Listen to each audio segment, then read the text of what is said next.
కృష్ణ, నీ యోగ ప్రభావం అచించమైంది. నీవు పరమపురుషుడివి, ఆదిపురుషుడివి. ఈ జగత్తు నీ రూపమే అని బ్రాహ్మణులు ఎరిగి ఉన్నారు. ఓ పరమ కళ్యాణుడా, పరమ మంగళుడా, నీకు మా వందనాలు. ఓ యదువంశజుడా, యదుపతి, వాసుదేవ, పరమశాంతుడా, నీ పాదపద్మాలకు మేము నమస్కరిస్తున్నాం. మేము మా స్వగృహానికి వెళ్లేందుకు అనుజ్ఞనివ్వవలసింది. నారదముని అనుగ్రహం చేతనే, కరుణ చేతనే మేము నిన్ను ముఖాముఖి చూడగలిగాం.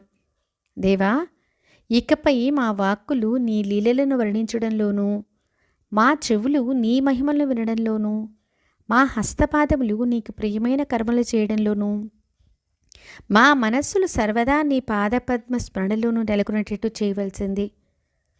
జగత్తులోని సమస్తము నీ వివిధ రూపాలే కనుక వాటికి ప్రణమిల్లడంలోనూ, మా చక్షువులు